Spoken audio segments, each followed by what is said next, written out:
Buenos días a todos, ¿cómo están? Vamos a dar inicio a esta presentación, a esta charla que vamos a tener hoy sobre las técnicas eh, artísticas. Los invito a que dejen algunas consultas en el chat si les interesa, o pueden dejar algún comentario acerca del final de la charla. Vamos a estar leyendo algunas cosas o cuestiones que hayan salido de la charla. Eh, Muy bien. Primero me presento, mi nombre es Melina Belloni, yo soy profesora de la asignatura de Introducción al Lenguaje Visual en la Facultad de Diseño y Comunicación de la Universidad de Palermo. Eh, Soy ilustradora y soy artista plástica también. Me dedico especialmente al dibujo eh, particular, digamos. Así que bueno, la charla de hoy va a ser un poquito sobre esto, sobre las técnicas y lo que cuentan los diferentes trazos a la hora de crear una imagen.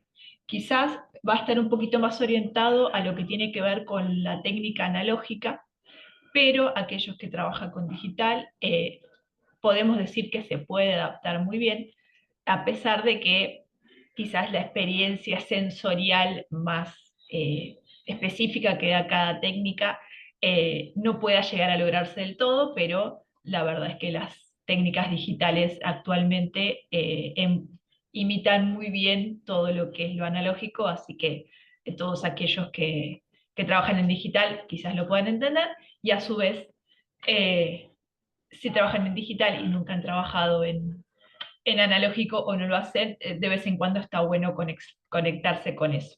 Así que bueno, vamos a dar inicio a la presentación, vamos a hablar un poquito de todo esto.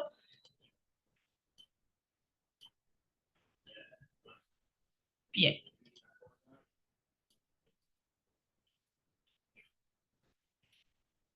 bien, entonces, vamos a hablar entonces de lo que son técnicas artísticas, y en realidad vamos a hablar del lenguaje de esas marcas, qué nos cuentan, qué nos narran. Yo como ilustradora me dedico mucho a lo que es el relato ilustrado, juego mucho con los fanzines, que es un pequeño relato ilustrado, y todos los relatos van cargados de un mensaje. Ese mensaje que nosotros queremos dar tiene un lenguaje, y a su vez las técnicas también ayudan a que ese lenguaje se enfatice.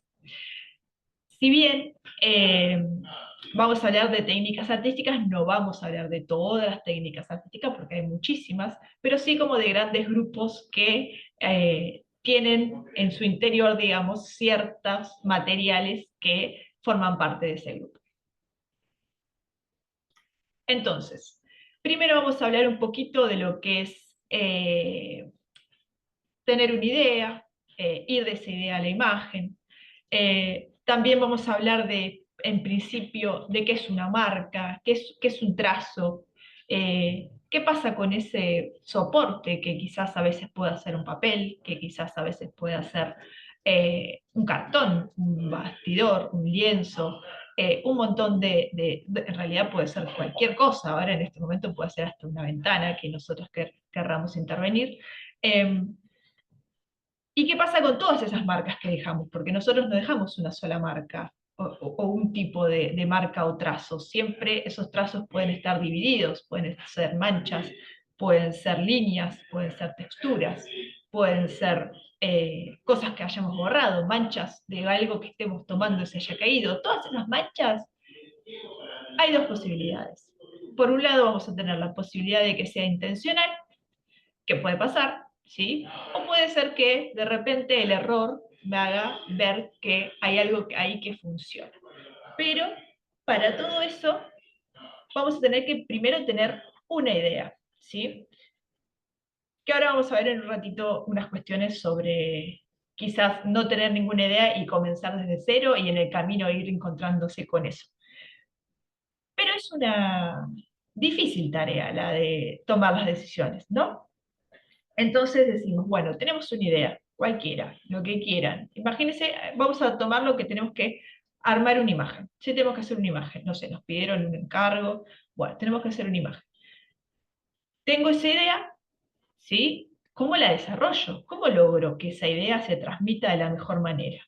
Entonces me tengo que empezar siempre a hacer preguntas, que yo creo que es algo que si uno se hace las preguntas, las puede ir anotando. Yo uso mucho el recurso de la lluvia de ideas, que me parece que es súper beneficioso para anotar todo, que no se escape nada, y todo lo que surge en esa lluvia de ideas luego puede ser eh, utilizado más tarde para otros trabajos, por ejemplo, u otros momentos de creación. Entonces, vamos a tener eh, estas preguntas, ¿no? Como, ¿qué quiero contar? Bueno, tengo una idea, que por ejemplo, quiero trabajar algo sobre los árboles, perfecto. ¿Qué quiero contar acerca de los árboles? Tengo que empezar a recortar. Quiero contar el proceso de crecimiento. Bueno, entonces voy a empezar a pensar, este círculo que está en el centro es como más o menos también una representación de cómo tengo que ir pensando yo todo eso. Puede ser que no surja primero la idea, puede ser que de investigación, investigando algo me surja esa idea, o sea, como que no hay un inicio, sino que es un círculo del proceso artístico en sí. Entonces, eh, quiero contar, por ejemplo, sobre algo sobre los árboles. Cuando yo digo contar, puede ser que sea una imagen, no tiene por qué haber texto en esa imagen, o sí, pero eso lo decimos luego. ¿Cómo lo quiero contar? ¿Qué quiero contar? Quiero mostrar un primer plano, quiero mostrar una semilla, quiero mostrar el proceso de crecimiento, quiero hacer una animación. ¿Por qué lo quiero contar? Bueno, claramente hay un deseo, ¿sí? Yo creo que la creación artística viene mucho del deseo también, porque tenemos muchas opciones, ¿no? Todo esto. Tenemos la opción de quizás crear por nuestra cuenta, que creo que es una de las cosas más lindas que hay. Y luego tenemos cuando nos hacen, por ejemplo, un encargo, ¿no? Y ahí también hay un deseo, obviamente. Pero sucede que eh, quizás la parte de la creatividad en el ocio pueden salir cosas mucho más subjetivas que el otro que estamos atendiendo un pedido de otra persona. Entonces, tengo todas estas preguntas y voy a ir a la parte de tomar decisiones. Bien. Como decía antes, la realización de una imagen es un inicio de un proceso, ¿sí? Que lleva muchos pasos. Y obviamente también tenemos esta cuestión de que si estamos metidos en el mundo artístico, va a surgir que hay muchos de estos pasos que los hacemos inconscientemente, ¿no? Porque ya los tenemos incorporados. Entonces va a depender mucho esto de la práctica del que vaya a crear esa imagen. Como tenemos la idea, tenemos la parte de la investigación, tenemos la parte de los bocetos, tenemos la elección de la paleta y la elección de los materiales para trabajar. Y acá en esta parte de la elección de los materiales para trabajar, vamos a tener nuestro mayor, nuestra charla se va a centrar en esto, ¿no? Bueno, nuestro mayor interés. Vamos a pasar. Entonces, vamos a empezar un poquito desde cero a ir avanzando quizás eh, y nos vamos a ir deteniendo y vamos a ir avanzando, pero vamos a empezar a pensar en esto de la idea, ¿no? Una aclaración que quería hacer, todas las imágenes que vean, las animaciones que van a tener el nombre abajo, por si lo quieren buscar, porque si les gustó, por si les interesó. Los que no tengan el nombre escrito por debajo son trabajos míos, así que después me pueden buscar si quieren también a mí, van a ver que aparece mi nombre por ahí. Melina Bellón. Así que bueno, vamos a hablar de qué es una idea, ¿no? Y dice, por ejemplo, acá en la definición dice, una idea puede entenderse como una representación abstracta que surge en la mente humana, compuesta por imágenes, pensamientos o impresiones sensoriales. Obviamente, cuando uno está inmerso en el trabajo creativo y se dedica a eso, o tiene esa sensibilidad que fue por ese lado, hay muchas impresiones sensoriales, hay muchos instantes, somos como una máquina de fotos andante que recopilamos pequeñas inspiraciones por todos lados. Eh, entonces, esa experiencia puede surgir del contacto directo con lo que nos rodea, o puede ser también que sea resultado de la reflexión y la imaginación. O sea, yo tuve todos esos contactos y de repente un día me surge una idea eh, que sale de haberlo pensado mucho, de haberlo trabajado en la cabeza hasta que llego a algo que más o menos me representa. Entonces, yo lo que puse arriba, por ejemplo, es crear, imaginar, planificar y ocuparse, ¿no? Como que es todo un proceso de creación misma de una idea. Porque a veces suele pasar, que igualmente yo lo recomiendo, en esto que les comentaba de la lluvia de ideas, es que una idea puede ser buena o puede ser mala, ¿sí? Entonces yo recomiendo mucho en la primera bajada de la cabeza al papel, anotar todas las ideas, todas, todas, todas. Eh, entonces, una vez que tengamos todas las ideas anotadas, vamos a ver cuál tiene más potencial y cuál no, ¿sí? Entonces va a depender mucho de ese potencial que tengan esas ideas para luego poder trabajarlas. Nos vamos a dar cuenta al instante. Va a haber alguna con la que vamos a estar más interesados, más relacionados y vamos a querer desarrollar. Tenemos la idea y tenemos la parte de la investigación, ¿sí?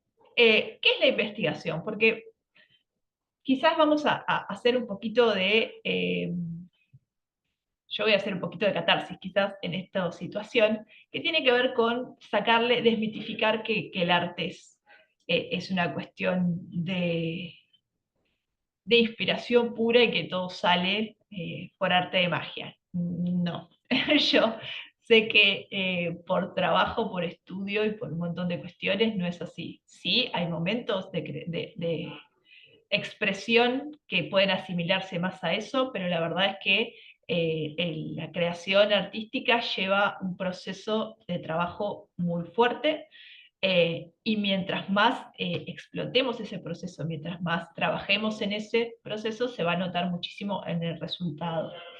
Entonces, vamos a tener una etapa de investigación. Esa etapa de investigación va a tener que ver con la prueba y el error constante, ¿no? De buscar esta inspiración, porque a veces no tenemos ninguna inspiración, pero tenemos que hacer algo o queremos hacer algo. Entonces, ¿qué pasa cuando no tenemos esa inspiración? Y a su vez, ¿qué sería la inspiración? Se habla mucho de esto que les comentaba recién, del arte de magia, de, de por arte de magia, de la musa inspiradora, ese ataque artístico que nos agarra de repente, que nos incita a crear. ¿Existe? Existe. Yo no voy a decir que no, por experiencia propia puedo decir que existe y tuve esos momentos de inspiración y muchos otros en los que no sabía cómo y busqué la inspiración, investigué para que esa inspiración surja. Entonces, no surge de las nada, se puede buscar, ¿sí? La inspiración también. Me interesan mucho estas dos ilustraciones que les muestro acá a la derecha, que una es de un ilustrador que se llama Jean Julien, lo pueden buscar, y en las dos se ve un poco de toda esta prueba y error, ¿no? Cómo la cabeza del primer personaje, por ejemplo, es un bollo de papel arrugado, que es cuando estamos trabajando en las ideas y no nos convence ninguna, hacemos un bollo y seguimos trabajando. Y así tenemos, quizá por haber visto un montón de escenas o fotos o cosas del estilo, esa escena de la persona que no está contenta con lo que hizo y va revoleando papeles. Yo no lo recomiendo, yo recomiendo seguir trabajando del otro lado, pero sí la representación de cuando no, la idea no llega, no nos surge, me pareció muy atinado esa foto ilustrada para representar toda esa investigación y todo ese proceso y toda esa prueba y error. Y del otro lado tenemos a Christoph Niemann que representa esa búsqueda. Fíjense que las dos tienen que ver con la cabeza, ¿no? Con la cuestión de los pensamientos. Representa esa búsqueda con la viruta del sacapuntas, ¿no? Del lápiz que se va gastando porque esa idea no llega por todo ese proceso que hubo. O sí llegó y ya quedó ahí y no va a sacar más punta. Pero a su vez, como los objetos, eh, como la representación de la búsqueda está se muestra de esta forma, ¿no? Como un poquito más allá y juntando un montón de técnicas también que me parecen muy interesantes, que vamos a abordar un poquito más adelante, más en específico, pero cómo estas dos imágenes nos reflejan toda esa búsqueda y todo ese proceso. Y en esto que les comentaba recién del artista, si puede buscar esta inspiración, hay una frase o una técnica que utilizaba Paul Klee, el artista alemán, que dice, dibujar es como sacar una línea a pasear. Entonces, después hay un ilustrador que se llama Shaun Tan, que tiene una reflexión muy linda en uno de sus libros al inicio, que habla sobre esta frase de Paul Klee y se ve representado en su forma de trabajar. Eh, Más adelante también vamos a ver a Shaun Tan un poco sobre su técnica. Y sacar una línea a pasear. ¿Qué significa? Tengo una hoja en blanco, agarro un lápiz, ¿sí? Digital o no, lo que ustedes quieran, es lo mismo. Empiezo en un punto y comienzo a dibujar una línea. Y esa línea me va a llevar a la idea que yo quiero representar. Vamos a pensar un poco en quizás esto como un acto consciente y como un acto inconsciente al mismo tiempo. Por ejemplo, no sé si se usa mucho ahora, pero yo recuerdo cuando era chica que ya hablaba con amigas mías o hablaba un buen rato con alguien por teléfono y tenía siempre una libretita a mano y una lapicera. Y mientras yo iba hablando y pensando en otra cosa, esa línea paseaba y se iba de vacaciones, básicamente, y terminaba en un montón de dibujos que quizás eran de creación inconsciente, pero porque no estaba centrada en eso, sino en otra cosa, pero la mano era algo que necesitaba como descargar. Y esas líneas empezaron a aparecer. Ahora, la otra opción es sentarnos, empezar a dibujar, y en ese, de repente, una curva de esa línea que salió a pasear nos lleva a hacer un círculo, de repente ese círculo empieza a tener pétalos, de repente esos pétalos se transforman en una planta. Entonces, dejarse también impresionar por esa línea que sale a pasear, como dice Klee, y ver qué sucede en el camino. Vamos a seguir un poquito más. Y vamos a avanzar hacia lo que tiene que ver con las técnicas en concreto. Las técnicas, ¿sí? Van a ser los métodos y procedimientos que utiliza un artista, una persona que vaya a crear una imagen, y pueden variar obviamente según la disciplina artística. Acá vamos a hablar específicamente de lo que son las artes plásticas y quizás de lo que tiene que ver más con el dibujo y la ilustración. Entonces, obviamente, depende qué disciplina artística estén trabajando, escultura, pintura, van a tener distintos materiales, obviamente. Esos materiales que ustedes utilizan seguramente estén delimitados dentro de una técnica en particular. Y vamos a empezar a ver un poco qué tiene que ver con las categorías en las que podemos agrupar estas técnicas, que pueden ser las técnicas secas, las húmedas, las mixtas, o también tenemos técnicas digitales ahora, que es como le comentaba al principio, esta cuestión de que hay muchas técnicas que imitan las técnicas analógicas y que la verdad es que lo hacen muy bien y eh, es una herramienta muy poderosa de creación en estos días. Y tenemos que ir pensando, creo yo, en cómo hacemos ese camino, ¿no? ¿Cómo llevamos ese camino hacia la técnica correcta? Y técnica correcta también pensarla en el sentido de que correcta, que sea acorde a la idea, al mensaje que nosotros querramos decir. ¿Por qué? Porque porque la técnica, como lenguaje, va a producir una marca distinta, ¿sí? Que comunica algo que quizás no sea figurativo. Un trazo puede comunicar mucho, una mancha puede comunicar mucho, los bordes de esa mancha pueden comunicar mucho. Una mancha que quizás sea un borrón que quedó cuando trabajamos con grafito y quedó medio manchado, puede comunicar algo. Hay muchas técnicas, hay muchas ilustraciones que podemos llegar a ver que tienen como un carácter de sucio, entre muchas comillas, que juegan con esto de lo desprolijo, ¿no? Y quizás también rompemos un poco con estos mandatos que quizás hay todavía en el mundo del arte, quizás en la enseñanza del arte, y me refiero más a lo que son las particularmente enseñanzas iniciales, en las que tenemos que quedarnos en la línea, en las que no nos podemos salir, en las que tenemos que pintar adentro, en que todo tiene que ser como figura y fondo. Bueno, se empieza la ilustración, lo que hace particularmente como lenguaje artístico es empezar a romper con estas especies de normas y empezar a jugar un poco, ¿no? Con lo prolijo como trabajo, y vamos a ver de repente muchos ilustradores que trabajan como con línea muy de niño. Entonces empieza a aparecer un lenguaje que obviamente tiene que ver mucho con la subjetividad de cada creador, por una cuestión de gustos y por una cuestión de qué nos cuenta ese lenguaje y hacia quién quizás esté dirigido ese mensaje que quieren dar. Entonces, vamos a hablar un poquito de esto de que los diversos materiales que yo utilice van a dejar rastros distintos sobre los soportes. Entonces, como les comentaba recién, los rastros pueden ser líneas, puntos, texturas, manchas y demás. Particularmente hay una cuestión con la línea, creo yo, que la utilizo mucho en mi trabajo, que tiene que ver con las variaciones de líneas y cómo eso va a tener un significado.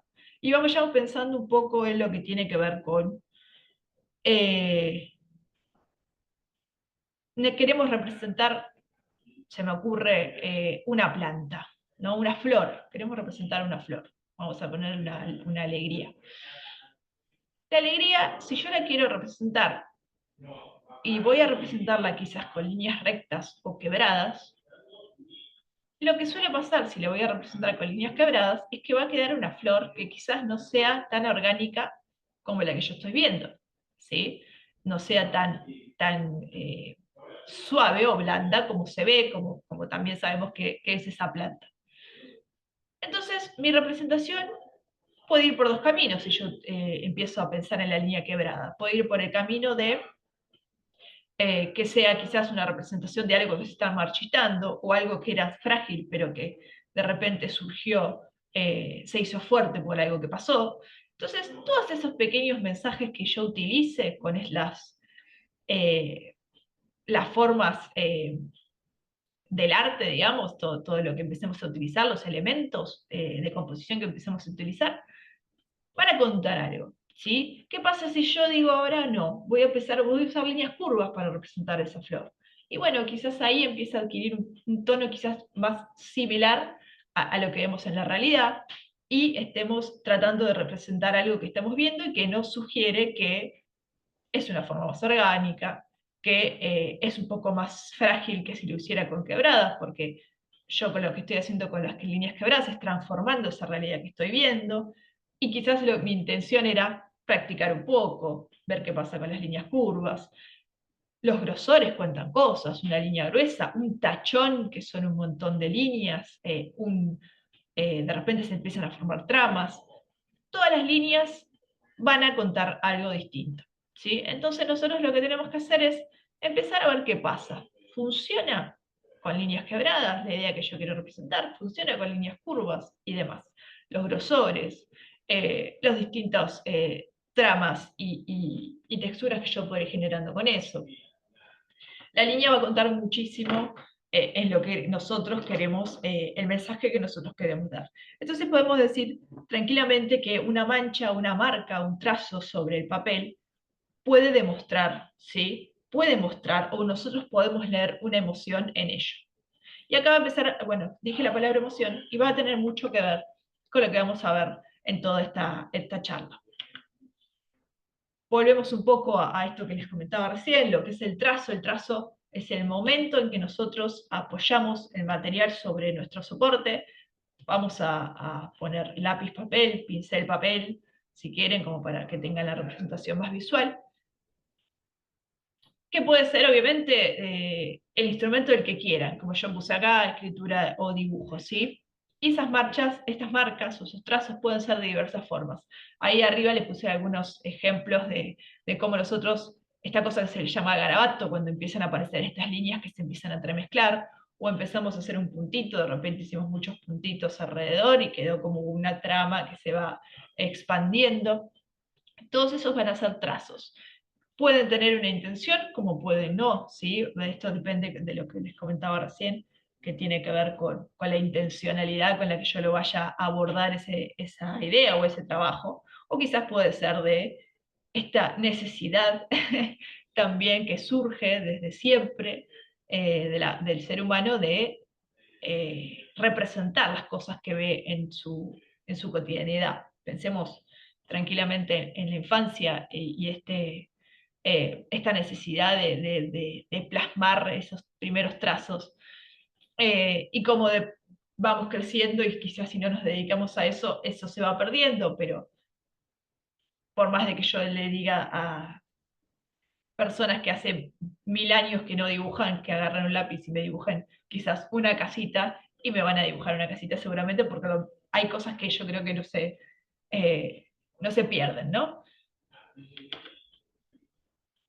Entonces, yo acá les dejo un ejemplo, una ilustración de Mercedes Bazán, en la que también tiene un poco que ver con esto de las líneas que les estaba contando al principio. Y dice, el mensaje que quiero dar, ¿no? Va a tener que tener en cuenta tanto la técnica como las características de los elementos compositivos formales de la imagen que vaya a utilizar. Cuando yo hablo de elementos compositivos formales, pueden ser las líneas, los puntos, los colores, los tamaños, los pesos visuales. Son todos estos elementos que se utilizan dentro de la composición para que una imagen llegue a tener un equilibrio o una armonía. Fíjense, si yo quisiera representar eh, la fluidez y utilizar otro tipo de líneas quebradas en las que tengo una esquina que me corta con ese fluir, quizás no sea esta la representación que estoy buscando. Ahora, hay una cuestión, por ejemplo, con las líneas curvas, que va a tener que ver con el movimiento. Las líneas curvas nos van a jugar, nos van a hacer imaginar esos movimientos, y fíjense, justamente acá tenemos el otro elemento que forman esas líneas curvas, que es un elemento que nosotros reconocemos como figurativo, que son las manos. Entonces, tranquilamente, si esta imagen lo que nos sugiere es que podamos hacer esos movimientos con las manos, ¿sí? Hasta podamos imitarlos, puede llegar a ser una guía sobre esos movimientos que se pueden hacer con las manos, ¿no? Entonces acá uno empieza a ver y a entender un poco de qué van todas esas cositas que nos van contando en imagen, ¿no? Si nos ponemos a pensar, si hubiese estado representada con una línea mucho más gruesa, una línea, lo que se llama línea peluda, una línea con un material más seco, y no fuese tan uniforme, quizás no se ve tan armónica y tan sí, vamos a decirle armónica, porque lo veo como muy, una armonía de una música muy suave, toda esta imagen, ¿no? Todo este fluir que sucede de movimiento. Entonces, van a empezar a suceder cuestiones que tienen que ver con, eh, tenemos muchísimas opciones. Si no estamos también tiene mucho que ver con si no estamos muy acostumbrados o no tenemos una técnica, le digo yo, preferida, con la cual nos sentimos más cómodos, vamos a tener un montón de opciones. ¿Sí? Particularmente suele suceder mucho cuando estamos, o me pasó mucho a mí cuando yo estaba realizando mis estudios, que tenía un montón de opciones que no había probado. Entonces, al no haberlas probado, tampoco sabía bien a dónde me llevaban. Y empecé a trabajar quizás ideas que, pensando que por una cuestión de conocimiento previo me iban a servir con cierta técnica, de repente no fue así. Entonces aparece esta idea nuevamente de lo que es la prueba y el error. La prueba y el error va a estar presente en todo el proceso artístico y hay que tomarlo como algo que es un momento de experimentación, investigación y práctica que nos va a servir para el desarrollo de la idea futura. Vamos a tener, por suerte, la posibilidad de mezclar todas estas técnicas si esa es nuestra intención. Porque vamos a ver que a veces una sola técnica no nos entrega el resultado que necesitamos, porque si estamos trabajando con técnicas secas, vamos a necesitar de repente un manchón, y ese manchón va a ser mejor que lo hagamos con una técnica húmeda. Entonces tenemos que, sí, conocer las diversas características y propiedades de las técnicas para nosotros poder acercarnos más a ese ideal que tenemos en un principio, que después, mientras en el hacer artístico se va transformando como todo, pero bueno, para llegar a esa imagen mental que tenemos y poder plasmarla en la realidad. Y acá un poquito de esto que yo creo que es súper interesante, que tiene que ver con esta anatomía del proceso creativo. Y también un poco de desmitificar nuevamente lo que tiene que ver con la copia en el arte en sí. Hay técnicas que son mucho más simples, digo yo, de copiar, por ejemplo, que son quizás la técnica del lápiz, de grafito, que son las técnicas secas en las que podemos tener un control de precisión mucho más acertado, que quizás si trabajamos con una técnica húmeda, por ejemplo, se me ocurre la tinta china o la acuarela, con procesos como utilizar un pincel húmedo sobre un papel que está mojado, en lo que la mancha no la vamos a poder controlar. Entonces, si yo quiero copiar cómo trabaja cierto acuarelista, y me quiero copiar exactamente igual ese tipo de mancha, jamás vamos a poder igualar ese tipo de trazo. Igualmente, yo creo que por más de que utilicemos técnicas secas, tampoco. Entonces, siempre me parece que está bueno tener en cuenta que el proceso creativo puede surgir, puede comenzar de muchas maneras, ¿sí? Puede comenzar copiando algo de otro artista o algo de la realidad. Después ese copiado, ¿sí? Se empieza a combinar con otras cosas que nosotros podamos agregarle, con subjetividades nuestras, con sentimientos nuestros, con elementos que tengamos a nuestro alrededor, que quizás esa persona que hizo esa primera obra en ese momento no las tenía, entonces nosotros le agregamos esos conocimientos nuestros, propios, y cómo con todos esos elementos que yo tengo, después puedo transformar, ¿sí? Esa inspiración inicial en algo propio.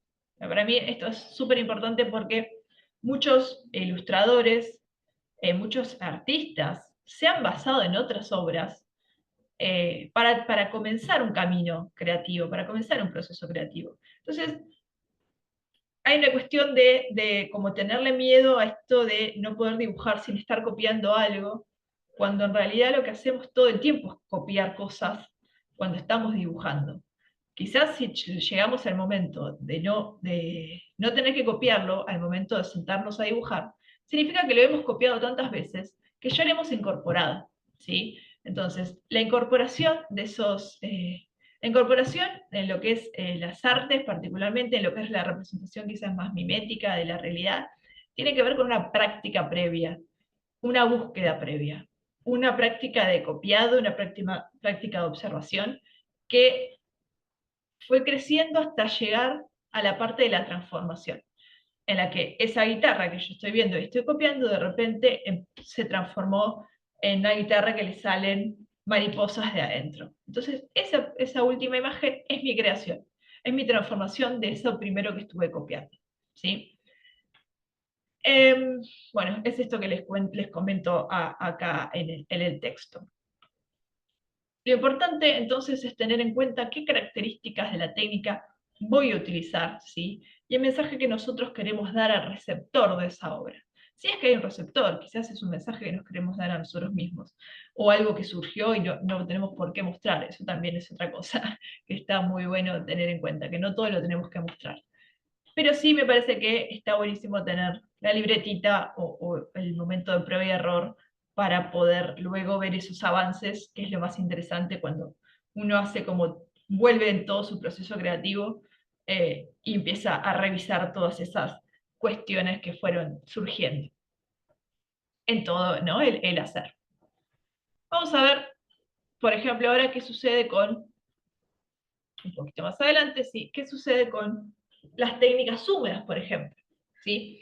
Pero antes quiero quizás flashearme un poquito más en esto que les comentaba recién, que tiene que ver con la expresión subjetiva de los trazos.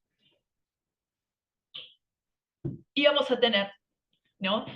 Que las marcas, los trazos, son una expresión del cuerpo. No hay dos trazos iguales hechos por dos personas distintas. Todas las marcas, todas las manchas, todos los trazos pueden estar relacionados a un montón de cuestiones que tienen que ver con lo que le esté sucediendo a la persona en ese momento. No va a ser lo mismo un trazo de un niño, quizás, eh, que un trazo que sea con mucha concentración de una persona adulta, o no va a ser lo mismo un trazo detenido que un trazo súper rápido, eh, y no va a ser lo mismo si utilizamos un carboncillo o si utilizamos un pincel, ¿sí? Entonces, no hay dos trazos iguales. Es muy extraño que dos personas hagan exactamente el mismo trazo de la misma forma, porque todo va a tener que ver hasta con los aspectos motrices de la persona que lo realice. Así que todos estos ojitos que aparecen acá en esta imagen tienen que ver con las diversas formas con las que yo puedo abordar el arte y de las diversas maneras que yo la puedo ver también al momento de hacerlo. O, bueno, el ojo, ven ahí como hay algunos que tienen la línea más finita, otra más gruesa, otros que tienen unas líneas más, que parecen más abiertos. Todas esas líneas están contando algo. Entonces, de esta manera vamos a decir también que dibujar es una forma de autoconocimiento o de conocer al otro porque se van a filtrar emociones, gestos, dudas, intenciones. Eh, a veces suele suceder, como esto que les comentaba, de sacar la línea a pasear, que nos revelan cosas que no sabíamos que queríamos decir. Y eso puede, y sucede mucho. Creo que una de las cosas más lindas en el proceso creativo es encontrarse con esas sorpresas que uno creía que no podía hacer o no tenía la capacidad y de repente en el hacer artístico aparecen y es una grata sorpresa. Y creo que son esas pequeñas victorias que uno va sumando en todo en su recorrido artístico. Sí, nos vamos a meter un poquito ahora con, con los grandes grupos de técnicas que vamos a ver, que son las técnicas húmedas, secas y las técnicas mixtas, y cómo ahora sí van a ir un poquito más, vamos a ir a contar un poquito más en específico, cosas un poquito más técnicas, eh, y hablemos un poco de lo que son las técnicas húmedas. En este caso vamos a tener varias que quizás las hayan utilizado, que son las acuarelas, las tintas, los acrílicos, ¿no? Son todas aquellas que tienen un pigmento que vamos a diluir. Puede ser un medio acuoso, puede ser aceite como el óleo, ¿sí? Y vamos a utilizar principalmente pinceles. Eh, el soporte, a su vez, casi siempre va a tener que ser algo, algo rugoso o poroso, que nos permita que ese medio acuoso o aceitoso se absorba, ¿sí? En el caso, por ejemplo, de la acuarela o del acrílico, si bien se utilizan de formas distintas, ya que la acuarela o la tinta utilizan muchísima mayor cantidad de agua que el acrílico, por ejemplo, depende también cómo lo utilicemos, ¿no? Pero suele ser la acuarela. Yo tenía un profesor en la facultad que siempre decía, la acuarela no es otra cosa que agua con color. Siempre que me veía trabajando decía eso. Y literalmente es así, porque bueno, es una técnica que requiere muchísima práctica, por ejemplo, eh, para controlar esa cantidad de agua que yo llevo a esa hoja. Y que esa hoja tiene que ser particular, una hoja en particular. Porque acá estamos hablando mucho de lo que son las técnicas y quizás pensamos en el material con el que vamos a dibujar, con el que vamos a llevar esa línea o ese color al soporte. Pero acá no podemos dejar por fuera a los soportes. Los soportes no los podemos dejar por fuera porque van a influir en un quizás 90%, 80% en ese resultado final. Entonces, si estamos utilizando materiales que incorporen agua, vamos a necesitar una buena hoja que resista esa cantidad de agua para que luego el material se absorba por esos poros, ese soporte rugoso, y pueda esos pequeños canales que de repente va a tener una hoja con buena textura y algodón, eh, el agua pueda correr por ahí y lograr la mancha que nosotros queremos. ¿Qué puede pasar? Que si utilizamos una hoja muy finita y se nos pueda llegar a romper, entonces tenemos que tener en cuenta todos esos factores que nos van a ayudar luego en el resultado final. Acá, por ejemplo, les traigo algunos ejemplos y les voy a contar un poco cómo fueron realizados también. En la imagen de la izquierda es una ilustración que está realizada con tinta china. Eh, Cuando nosotros trabajamos, por ejemplo, con lo que es acuarela y tinta china sobre un soporte color blanco, ¿sí? Sobre una hoja blanca, por ejemplo, vamos a tener que pensar en que la acuarela y la tinta son técnicas que una vez que se plasmaron en la hoja, esa mancha tocó, ese pincel tocó la hoja, tenemos muy poco tiempo de recuperación o de borrado, digamos. No podemos borrarlo al instante y siempre va a quedar alguna mancha. Entonces tenemos que ser muy conscientes de los espacios que no tenemos que tapar, ¿sí? Porque vamos a tener la cuestión de que el blanco de la hoja, en este caso va a ser el blanco de la tinta o de la técnica.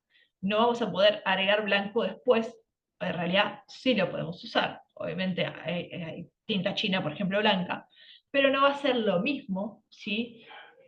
Que menos en acuarela, que es una técnica que es translúcida, entonces siempre vamos a ver algo por detrás. Sí lo podemos utilizar en acrílico, por ejemplo, pero vamos a ir ahora primero a las que son quizás un poco más de utilización de agua más fuerte.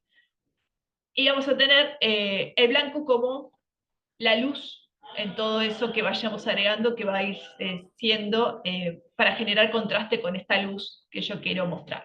Entonces, en este caso, los cuerpos de estas personas, o la luna, por ejemplo, aparecen en blanco, y una vez que está seco todo eso, eh, encima, porque una vez que se seca la técnica húmeda, en lo que es acuarela y tinta china, por ejemplo, no tenemos ningún agregado de textura, digamos, de la hoja, textura táctil, que nos impida dibujar encima. Entonces, va a quedar como si fuese una hoja en blanco, pero que está intervenida con esa técnica, porque se absorbe muy bien el líquido.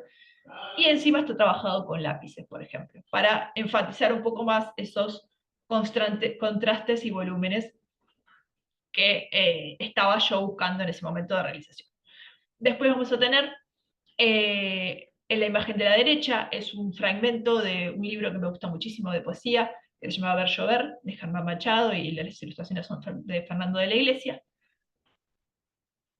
que es un libro que experimenta muchísimo, es un libro que tiene unas manchas que tiene este carácter como desinhibido, tiene un carácter muy de lúdico, de lo desprolijo, entre muchas comillas, vuelvo a repetir, y tiene esta cuestión de que utiliza las manchas de agua y juega con una hoja en la que genera que vos veas eso que generó el agua en la hoja, ¿no? Porque estamos viendo lluvia y nos da toda la sensación de que hay algo que está húmedo.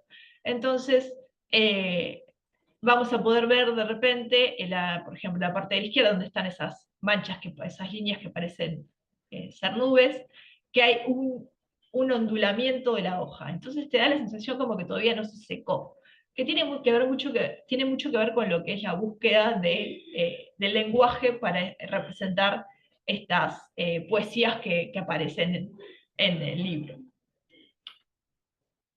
Yo acá también quiero hablar un poco de un ilustrador que a mí me parece increíble cómo trabaja con lo que es la técnica eh, húmeda, que se llama Alessandro Sana. Yo tengo un libro que se llama Pinocho antes de Pinocho, que me parece que es la representación increíble de un trabajo de búsqueda de técnicas muy alucinante.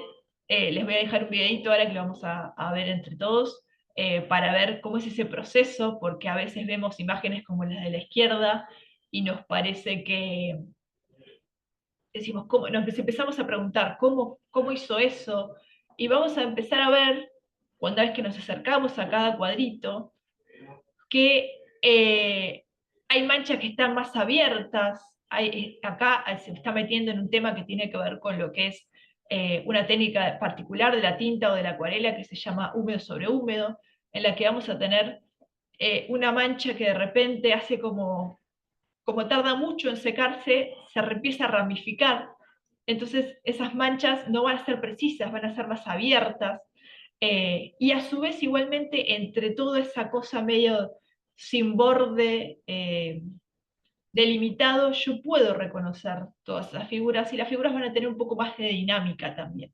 Y empiezan a aparecer unas texturas que de otra forma es muy difícil de lograr.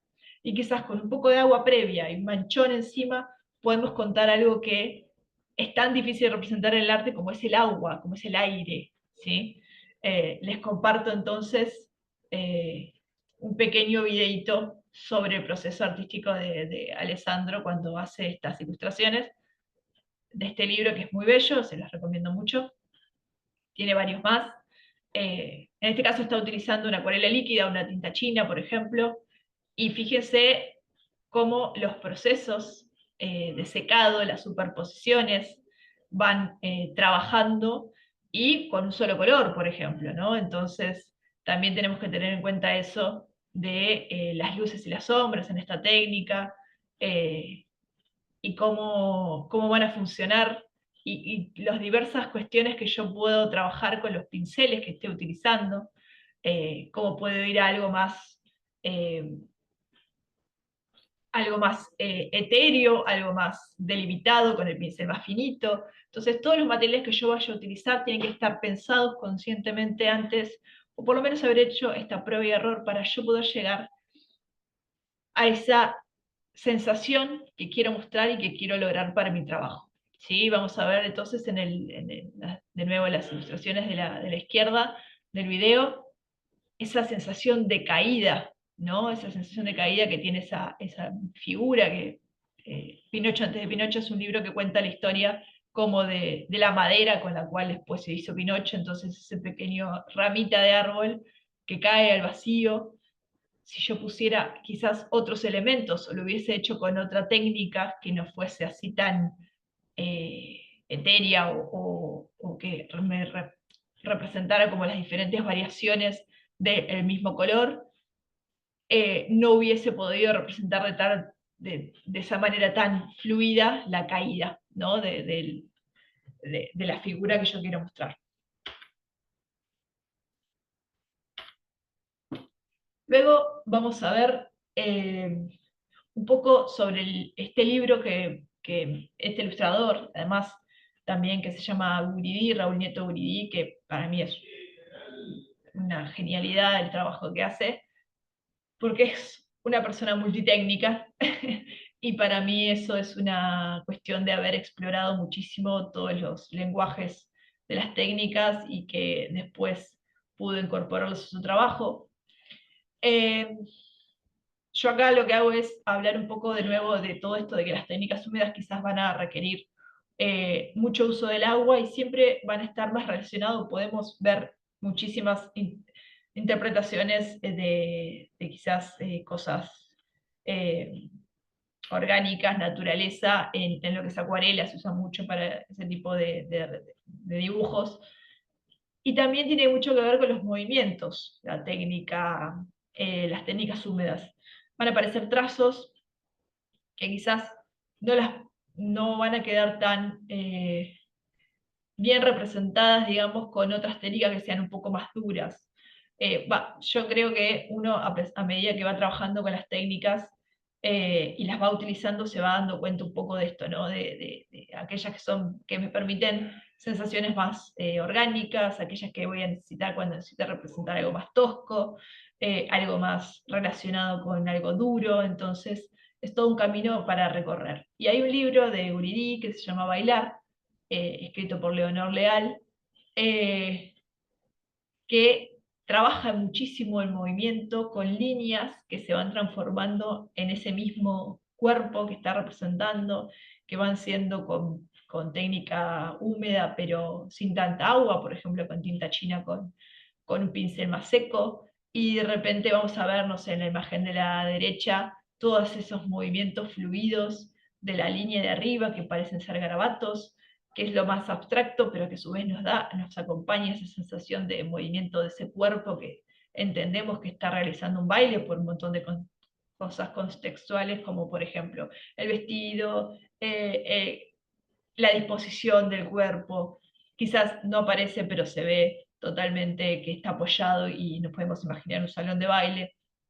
Y me parece que eh, hay una frase que rescaté como de la reseña de este libro que habla del proceso creativo de cuando se pensaron en este proyecto. Entonces, dice la entrevistadora, por ejemplo, Guridi ha escogido una forma muy original de reflejar el movimiento de Leonor con sus trazos, porque la persona que escribe el libro es bailarina, así que también la estaba reflejando ella. Utilizando en este proyecto solo pincel y tinta china. Y dice él, en este libro he querido que mi pincel fuera suelto, libre, me he dejado llevar al ritmo y movimiento que él quería, como si de una escritura oriental se tratase. Cada trazo de alguna manera expresaba algo. Después he superpuesto trazos azules para contrarrestar el movimiento inicial.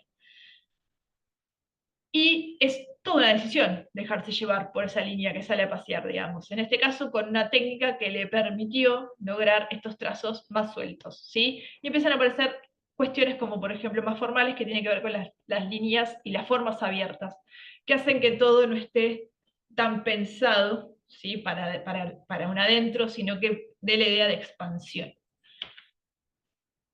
Después vamos a tener técnicas, por ejemplo, como el óleo o el acrílico, en los cuales podemos lograr, ojo, si utilizamos el acrílico húmedo o con mucha más agua, vamos a lograr un acrílico más diluido, que quizás se asemeja más a la acuarela, pero se utiliza mucho para realizar coberturas de espacios mucho más homogéneos que con la acuarela, por ejemplo.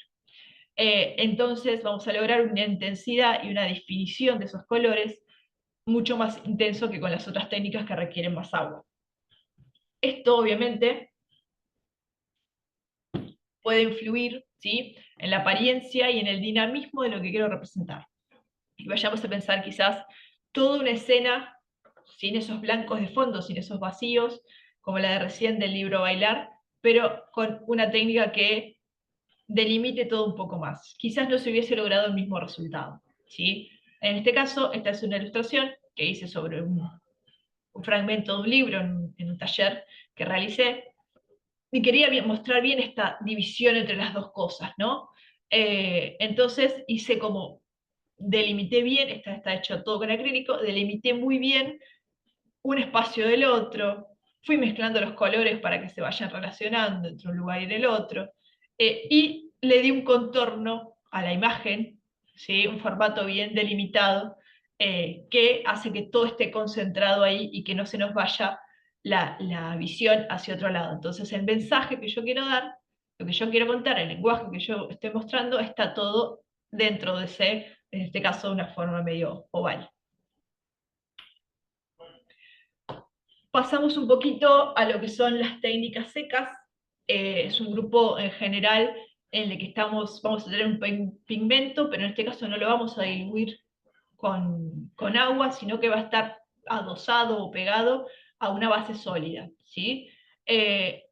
Muchas veces en estado graso va a ser esa base sólida, vamos a ver el grafito o el lápiz de color que tienen mezclas con aceites y podemos ver una vez que queda plasmado en el soporte, si es una hoja, por ejemplo, y la hoja más adecuada, vamos a poder ver de refilón ese brillo, ese aceite que se ve del material que queda impregnado en esa hoja.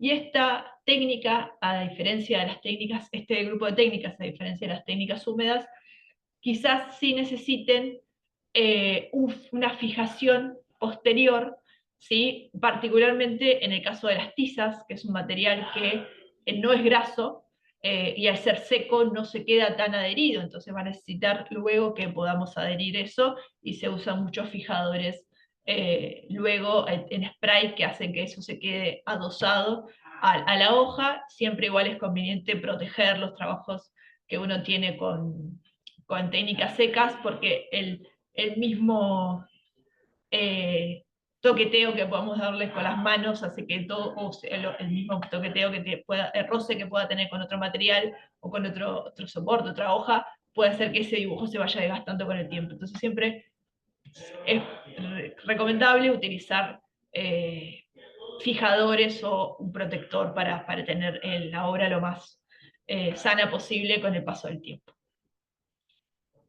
Y lo que tiene este grupo de técnicas quizás es que vamos a poder lograr diferentes escalas tonales, vamos a empezar a trabajar, si bien por ejemplo la acuarela o las capas que se utilizan, perdón, las capas o que las técnicas húmedas se utilizan de otra manera, acá vamos a tener una cuestión que tiene más que ver con el trazo, porque vamos a tener un material que nos va a proponer que para lograr intensidades mayores o colores más oscuros, tengamos que hacer diferentes tipos de presión, en vez de necesitar, como en el caso de las técnicas húmedas, de más o menos agua, que es un agregado, ¿no? Acá no necesitamos nada más que nuestro soporte y nuestro material sólido. Y la capacidad que nosotros tengamos de ir trabajando esos trazos y la presión que nosotros vamos a ejercer sobre ese soporte. Vamos a su vez, vamos a poder, en este caso, tener, ¿sí?, elementos como la goma, que nos va a ayudar a levantar un poco y generar las luces, a diferencia de la acuarela, que siempre tenemos que tener muy en cuenta por dónde no hay que pasar, o las tintas. Entonces, para conservar ese blanco, bueno, acá vamos a poder quizás volver a ese blanco que queríamos con otra herramienta extra. Bueno, esto que les comentaba recién, acá les puse algunos ejemplos de diversas técnicas que se puede trabajar con lápices de colores, por ejemplo, que es la técnica lineal. Después rayamos y superponemos texturas. Después hago este tipo de degradés en los que voy a combinar un montón de diferentes tipos de lápices, y blanqueados cuando le pasamos la goma por encima. Acá les dejo un ejemplo de diversas obras, ¿sí? Y muchas, me gustaba también mostrar como este compilado de imágenes que tengo para que vean un poco también los diversos lenguajes que yo puedo adoptar cuando estoy trabajando con las técnicas, ¿no? En el primero, en el que está arriba a la izquierda, vamos a poder ver todos esos lápices y esos colores que se utilizaron para crear esa imagen, y a su vez cómo el lápiz de color particularmente, en el que yo ahora le voy a dar un pequeño apartado porque es una técnica que utilizo muchísimo y me parece que es una de las más completas en lo que es las técnicas secas, totalmente subjetivo, lo reconozco, pero me parece que está bueno hablar también sobre una técnica o algo que uno conoce mucho, en la que se trabaja capa por capa, ¿sí? Hay ciertos tipos de lápices, no todos, que tienen una particularidad que están mezclados con el pigmento, está mezclado con aceite, y ese aceite que tienen permite la mezcla de los colores, pero esos colores no se van a mezclar previamente como las técnicas húmedas, sino que lo vamos a mezclar directamente sobre el soporte. Y en ese primer dibujo, en ese dibujo de la izquierda a la derecha, izquierda arriba, perdón, vamos a tener una superficie casi totalmente, si bien con muchos degradés y también utilicé goma y demás, vamos a tener una superficie mucho más cubierta, ¿sí?, con una variedad de intensidades y cosas que suceden dentro de una figura. Si vamos a la de abajo, va a haber una utilización del lápiz de color un poco más abierta, quizás en la figura y el fondo se mezclan porque no hay un color que esté delimitando todo, sino que hay pequeños esbozos de colores que parecen delimitar algo, pero no están completos. Entonces el ojo lo que hace ahí es completar todas esas formas abiertas y entenderlo como algo quizás un poco más relajado que el dibujo de arriba, que tiene mucha más precisión. Entonces acá hay una cuestión de esto del manchado, si se lo ve bien, en el pelo se ve como cuando se corre grafito. Bueno, está esta decisión de hacerlo como todos más, de dar la sensación de que estaba en una playa y le estaba pasando súper bien porque estaba sin preocupaciones. Bueno, esas no preocupaciones traté de que se vean reflejadas también en la forma en la que estaba realizado ese mismo dibujo. En el centro es un poco para mostrar esta otra técnica seca que era una prueba, ¿sí?, de esos materiales que yo había adquirido hace poco, quería ver cómo funcionaban. Fíjense lo que es el trazo, ¿sí? Es una decisión mía igualmente hacerlo así tan abierto y con las líneas tan rápidas, pero era para realizar una prueba y, a diferencia de los lápices de colores, no vamos a tener esa precisión en la punta. Entonces, al no tener esa precisión, también ya la técnica nos va a estar diciendo, nos va a estar indicando por dónde va a ir ese trazo que yo voy a lograr. Entonces, quizás sí pueda estar referido ese trazo a diversas ideas que yo tenga y me sirva esa técnica para eso que yo quiera representar. Y en la imagen de la derecha juego un poco con grafitos, ¿sí? Que siempre vamos a lograr como unos grises muy oscuros, pero es muy difícil llegar al negro total. Y hay mucho trazo, hay una línea bien recta divisoria que divide una cosa que tiene valor de algo que está en blanco totalmente. Hay líneas de distintos grosores que trataban también de generar como de repente ese quiebre entre lo fluido, ¿sí? Y lo que es más tajante en ese movimiento del personaje. Luego me pareció interesante traerles otra ilustración que realicé hace mucho tiempo, en la que jugué mucho con una misma tonalidad de lápices. Creo que el lápiz azul ese quedó muy pequeño después de haber hecho este trabajo.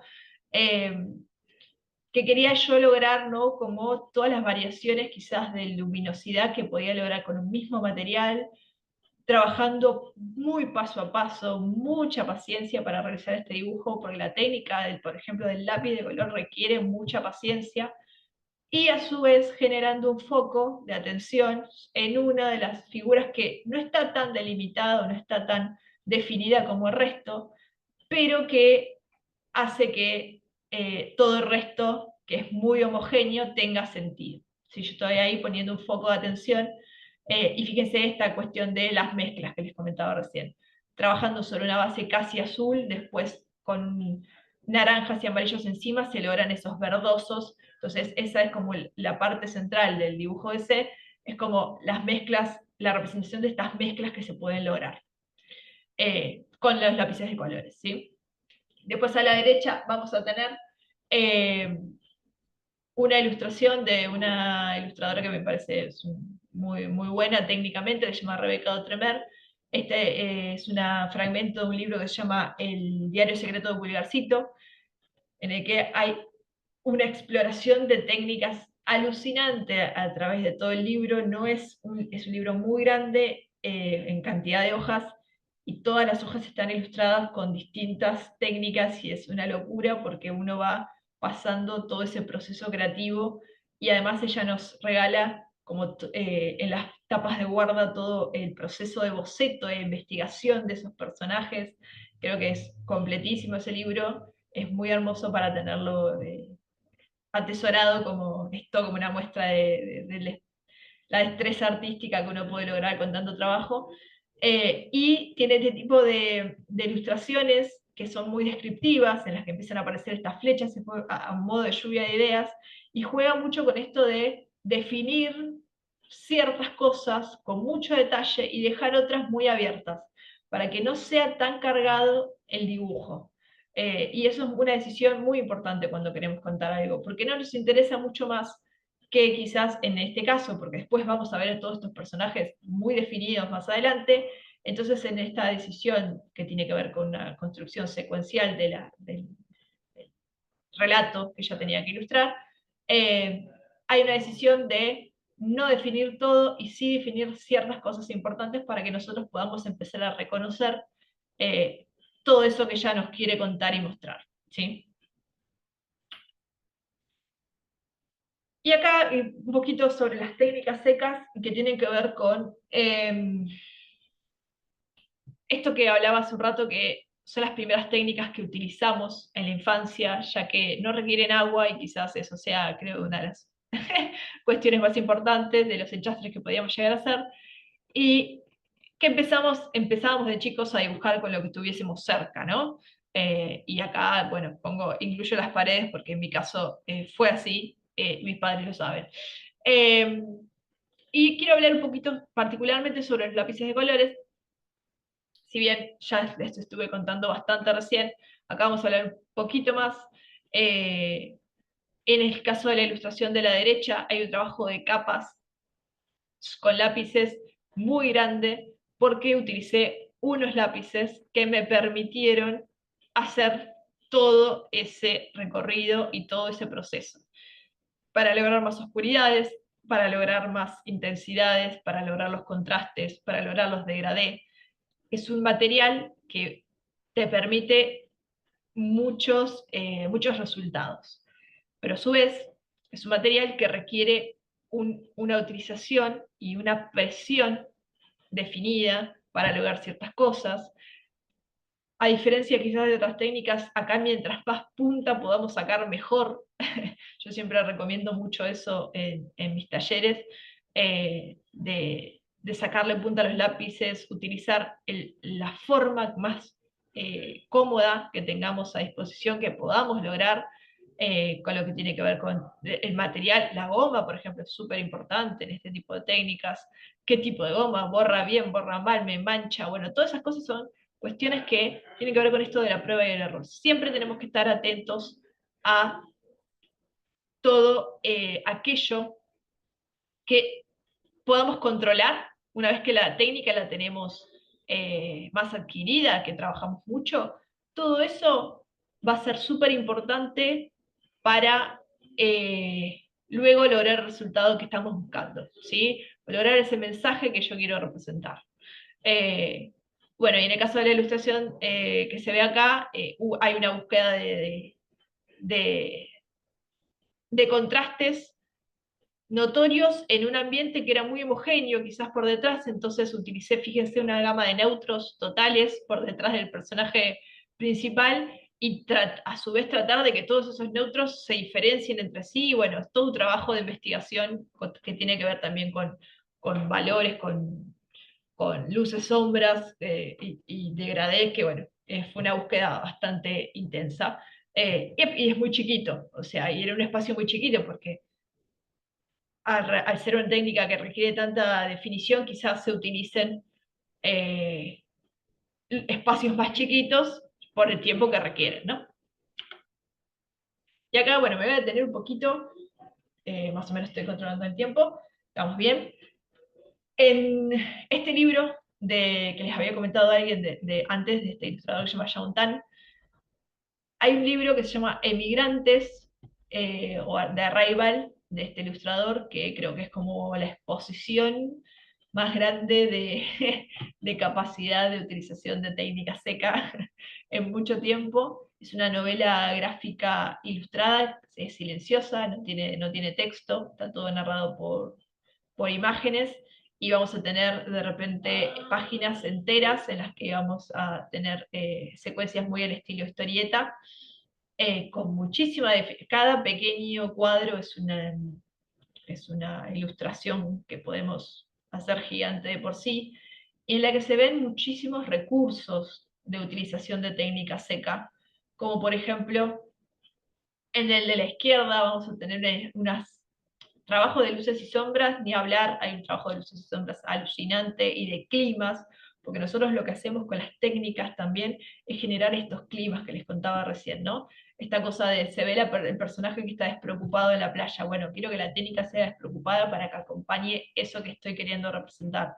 Si yo lo hubiese representado mucho más definido, quizás no llegaba a mostrar yo el mensaje que quería dar, pero quizás un espectador que esté viendo sí se lo genera, pero no era el mensaje que yo quería dar. Entonces también tengo que estar atento a esas dos cuestiones, ¿no? Porque para la obra yo digo que se completa con lo que ve el otro, y hasta que ese otro puede transformar ese mensaje que vos quisiste dar al principio en algo propio también, y lo puede tomar para después hacer toda esa transformación que hablamos previamente. Entonces, en la imagen de la izquierda vamos a tener un montón de cuestiones que tienen que ver con las luces, las sombras y los climas. Hay un clima oscuro, hay un clima, porque se ve una imagen que nos hace pensar en algo extraño, oscuro, que desconocemos. Entonces, necesito tener esa intensidad y me voy a ir más hacia los grises. Voy a utilizar una técnica que tenga que ver más quizás con el grafito. Pensar en algo que vaya bien relacionado a lo que es la escala de valores, en grises. Eh, y con esa sola escala, y sin utilización de color, voy a tener todo este clima oscuro, de pequeñez de los personajes, de contraste con eso que está sucediendo más adelante. Y a su vez, después en el mismo libro, vamos a tener esta otra escena, de quizás ya no de opresión como en esa primera, o de oscuridad, o ese pasillo que se ve oscuro y que no sabemos qué pasa, y acá vamos a tener una escena que nos da calidez, que muestra a ese sol quizás sobre este paisaje abierto, con esos, hay animales que están, o animales, o lo que, bueno, después no les voy a spoilear mucho el libro, pero están estos personajitos que están volando. Entonces ya hay una cuestión de vuelo, de más que tiene que ver con esa libertad quizás de expresar el movimiento. Y se utiliza mucho en esta imagen, que es una de mis preferidas, la técnica del borrado. Se ve ese borrón que hizo que esa luz aparezca, que estaba quizás escondida previamente. Entonces, esos rayos de sol están logradísimos, pero fíjense todo el proceso previo para después borrarlo, ¿no? Digo, son técnicas que requieren definiciones que son muy, quizás hasta no lo pensó, estoy pensando en esto también, porque me acuerdo de Rebeca Dautremer, que comentaba que ella a veces veía dibujos muy perfectos y le hacía un rayón y después lo pegaba con cinta y el dibujo queda mostrado ahí pegado con cinta, y cómo es una decisión del final de no estar contento con lo que uno logró y necesitar sentir que le falta algo más.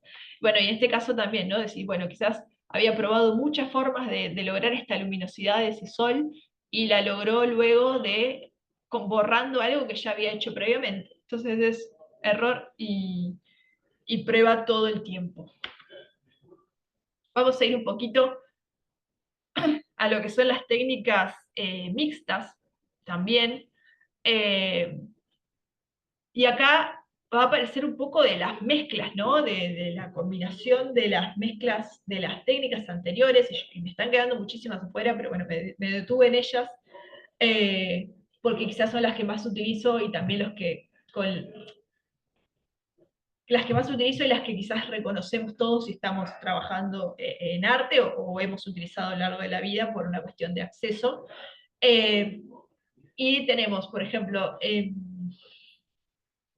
las técnicas mixtas, va a empezar a aparecer lo que es el collage, por ejemplo, o el assemblage, que empiezan a aparecer objetos. Y lo que nos van a permitir este tipo de técnicas es una variedad de expresiones quizás un poco mayor que utilizando solo una de las otras técnicas, porque esa combinación de esas cualidades únicas que tiene cada técnica se va a ver reflejado y va a tener una variación mucho más grande estéticamente la obra al momento de verla. Voy a poder reconocer distintas técnicas, el espectador se empieza a preguntar cómo está hecho esto, esto está pintado, esto está pegado. Es una cuestión de una decisión totalmente subjetiva, que tiene que ver también con una búsqueda, ¿no? Por ejemplo, los collages tienen mucho que ver con que se vea reflejada esa experimentación que hice, y que se vea reflejada y que se entienda que aparece esta figura del juego. Ese juego que no se pierde por más de que estemos haciendo un trabajo, ¿sí? Un trabajo que quizás uno, bueno, lo que tiene para mí interesante el trabajo artístico es que muchas veces te permite disfrutar mucho de esos procesos, a pesar de que la idea en un principio te haya costado un montón, pero cuando uno llega y se encuentra con la técnica y se encuentra con el recorrido que tiene que hacer, hay un disfrute también que tiene que ver mucho con lo lúdico para mí.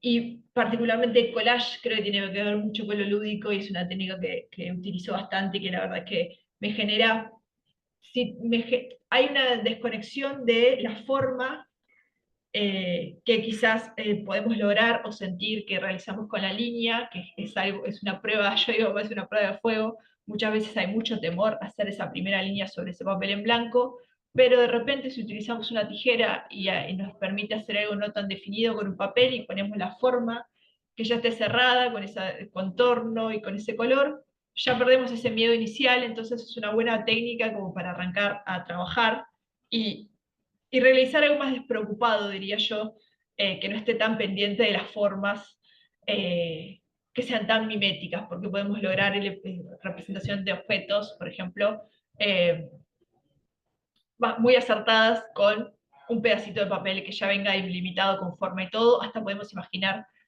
otras cosas que surgen de eso.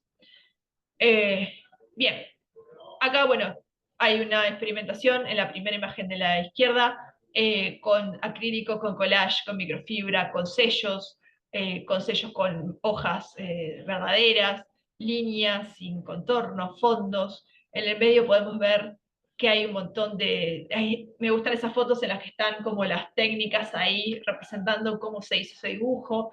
Y de la derecha es una ilustración de ese libro que les comentaba de Fernando de la Iglesia y Germán Machado, que se llama Ver Llover, en la que vuelve a aparecer esta mezcla bien despreocupada de técnicas, sobre un papel que quizás no era el indicado para la técnica húmeda, pero que se buscaba eso de la ondulación, para ver ese caos. Es como una ciudad, cuando vemos llover por la ventana, una ciudad que tiene todo un caos, eh, cómo es el cotidiano de una ciudad cuando se encuentra bajo una situación climática, por ejemplo, de este estilo. Después vamos a tener los collages, ¿sí? O los ensamblages. El ensamblage se le llama cuando empiezan a aparecer objetos y una ilustración de repente no pasa por algo que nosotros podemos digitalizar, no sé, por un escáner, sino que tengamos que sacarle una fotografía. Y es una composición que podríamos decir que es un collage con objetos que yo ya tengo, que obviamente son objetos intervenidos, ¿sí? Yo no sé si lo conocerán a Isidro Ferrer, si no se los presento. Es un ilustrador español, un diseñador gráfico, esta ilustración que vemos a la izquierda es un fragmento de un libro que se llama Los sueños de Elena, de Galeano, y son un montón de pequeños relatos sobre esos sueños, y están representados e ilustrados de esta forma, con mucha técnica de assemblage, de elementos intervenidos, y mucha imaginación por parte del receptor de esos mensajes, que me parece que es muy interesante porque te pone a prueba también. Son de esos libros que si no estás muy acostumbrado a ver ilustración, hay cosas que quizás se te escapen en la primera vista, pero tengas que volver nuevamente, reencontrarte con todos esos dibujos, y me parece que es una experiencia increíble a mi gusto, de empezar a encontrar que si yo veo esto, esta por ejemplo habla sobre la inmensidad de la noche. Quizás si yo no les decía inmensidad de la noche, no podían reconocer que era eso que estaba pasando por encima.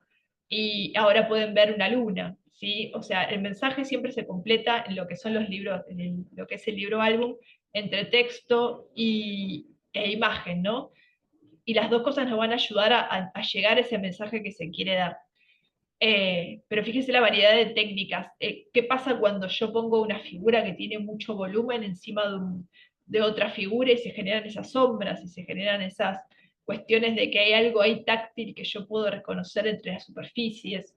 Eh, Nada, me parece una técnica maravillosa, y también Isidro Ferrer es un ilustrador increíble que lo recomiendo muchísimo.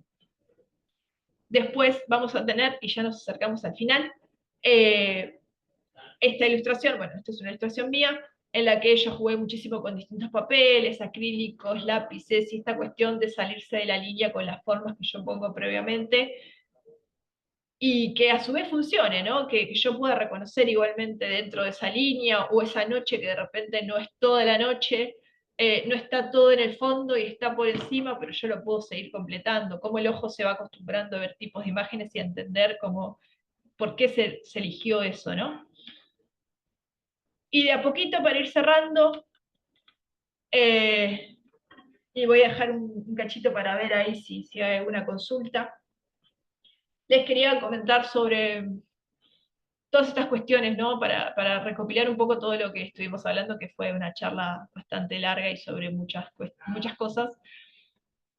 Que la elección de la técnica va a estar entonces profundamente relacionada con el mensaje que yo quiero transmitir, ¿sí? O sea, la técnica no va a ser solo un medio para representar una idea, sino que va a condicionar y va a potenciar, ¿sí?, la manera en que esa idea va a llegar al espectador. Eh, Particularmente condicionar y potenciar, por eso las resalté esas dos palabras. Va a condicionar si yo agarro un material que no está relacionado a la emoción que yo quiero representar. Particularmente hablo de cuando queremos representar emociones.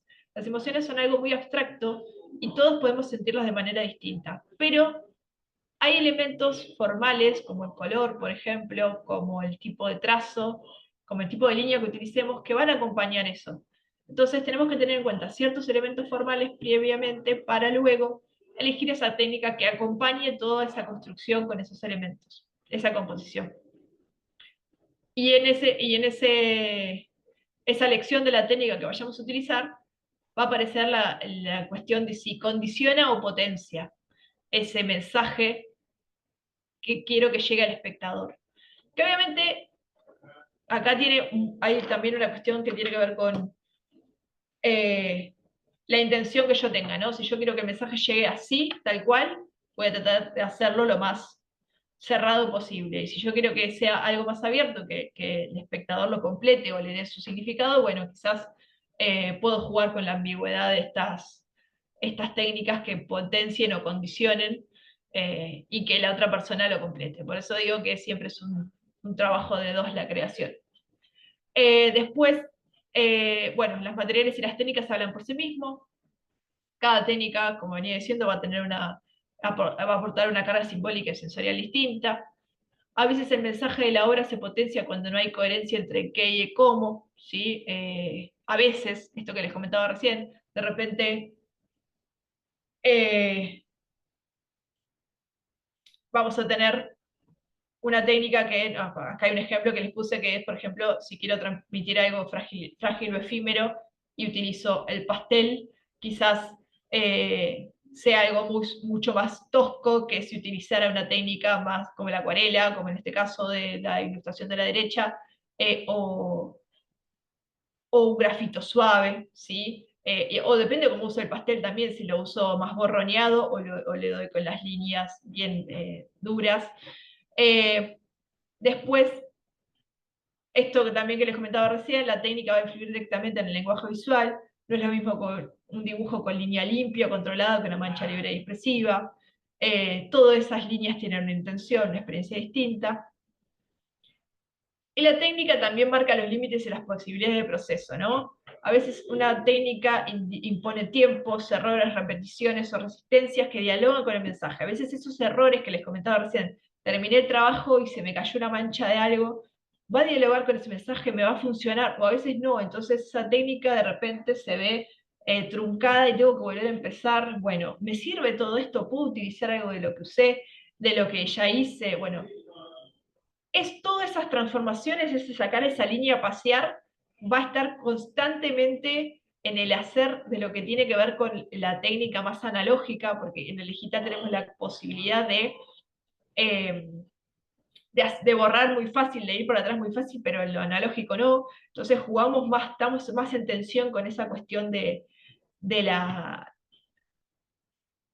del error, ¿sí? Y a ver cómo si yo puedo aprovechar ese error en base al mensaje que quiero dar o no, ¿no? Eso también me parece que es algo muy, muy interesante de tener en cuenta, de ir reconociéndose en todo ese proceso y tomar el proceso como base previa para lo que sigue, ¿no? Para los demás trabajos que nosotros querramos eh,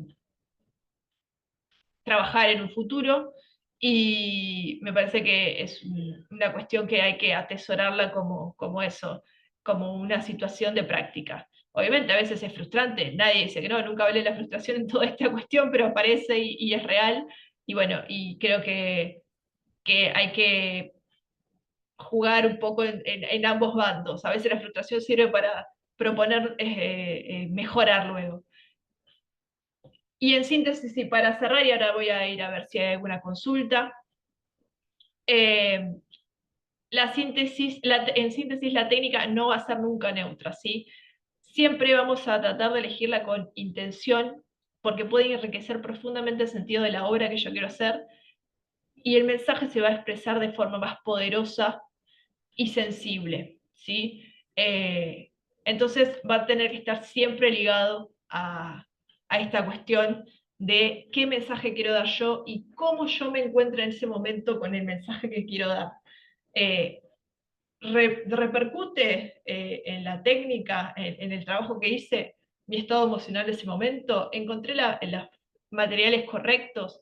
Me parece que son cosas que nunca hay que dejar de preguntarse, y que son muy interesantes a la hora de abordar el proceso creativo. Bien, estoy viendo, si no me equivoco, que nos quedan algunos minutitos. Eh, Ahí estoy viendo. Si quieren dejar alguna consulta, pueden escribir ahí en el chat. Voy a estar leyendo estos últimos minutitos que nos quedan. 4 minutitos, si no me equivoco. Gracias, Gino. Sí, recomendarnos algún canal, biografía o contenido que nos permita ganar más soltura y criterio para trabajar, experimentar con las técnicas. De nada por los aportes. Sí, vos sabés que hay muchos blogs de arte, quizás algunos ya como el material blog no está funcionando tan actualmente, ahora se usan otros canales. Hay uno que se llama El Gato Azul de Prusia. Ahora veo si lo puedo dejar, bueno, esto queda grabado, así que cualquier cosa lo buscan, que es un blog que me ayudó muchísimo a mí en mis inicios como profesora de arte, porque hay mucho contenido sobre técnicas, y sobre arte, el libro álbum, ¿sí? Y bueno, me parece que es muy interesante como para a partir de ahí empezar, porque tiene un montón de links y a otros lugares. Después hay páginas como Ilustrando Dudas, que ofrecen talleres también, de diferentes tipos de técnicas. Después están los lugares estos de cursos virtuales, que hay muchos ilustradores que comparten sus técnicas y me parecen muy interesantes por una cuestión de comodidad, de poder hacerlos desde la casa. Y después recomiendo muchísimo que puedan acercarse, si les interesa el mundo de la ilustración, eh, o de las técnicas en particulares, a talleres de sus barrios. Yo, por ejemplo, soy de la ciudad de La Plata y doy un taller eh, de ilustración en el que exploramos muchísimo las técnicas. Sí, Simón, dos interrogantes. La primera, si en el proceso de un arte ilustrado se puede combinar correctamente lo manual y retocar digitalmente o viceversa. Bueno, buenísimo, y te lo trato de responder. Y me preguntas también si la inteligencia artificial aporta o distorsiona la parte creativa natural del ilustrador. Así muy cortito y ya cierro. Les agradezco por las consultas. Sí, se pueden. No, gracias a ustedes. Se pueden totalmente combinar, es más, yo trabajo mucho, combino muchísimo, muchas veces hago una gran parte analógica porque me gusta mucho trabajar de esa forma, y después con herramientas digitales tengo, por ejemplo, un iPad y una tableta gráfica para la compu, completo, ¿sí? Con distintos programas, algunas cosas que por una cuestión de haber trabajado mucho la técnica no me permite ya el material mismo hacer ciertas definiciones, entonces cierro todo o borro algunas cosas por una cuestión de tiempos también, con digital, así que sí, se puede tocar y tocar digitalmente es totalmente válido, y ahora creo que sin esa funcionalidad de poder retocar digitalmente estaríamos bastante perdidos porque los tiempos y las cuestiones de las entregas se funcionan de esa manera. Y después, yo creo que la inteligencia artificial tiene que ver, como profe de lenguaje visual y viendo los trabajos particularmente de los alumnos ahora, el otro día les comentaba, hay muchos que presentan trabajos con inteligencia artificial, pero siempre muy bien, eh, siempre muy bien apoyado por la idea que tienen, ¿no? Porque si no es como una creación de una imagen que es muy neutra, que no tiene nada que ver con uno. Y me parece que hay un lenguaje que tiene la inteligencia artificial que hace que casi todas las ilustraciones que surgen sean muy similares. Hay una estética que se utiliza, hay un tono, unos colores que, particularmente en lo que me están mostrando los trabajos de los alumnos, hay algo que está que hace que todos parezcan hechos por la misma persona, que en este caso es una inteligencia artificial. Así que yo creo que hay una cuestión del trazo de la creación artística del ser humano que todavía no se está pudiendo lograr. Y ojalá que no se logre nunca. O sea, para mí es una gran herramienta, pero creo que hay algo que se pierde mucho y que se nota mucho todo, aún. Tengo miedo porque sé que en algún futuro no se va a notar para nada. Pero bueno, ya entiendo que nos quedan 20 segundos. Les agradezco todo por haber estado en la charla y gracias por las preguntas. Eh, y gracias por los aportes. Recomiendo practicar. Recomiendo practicar mucho siempre en la técnica que más les guste.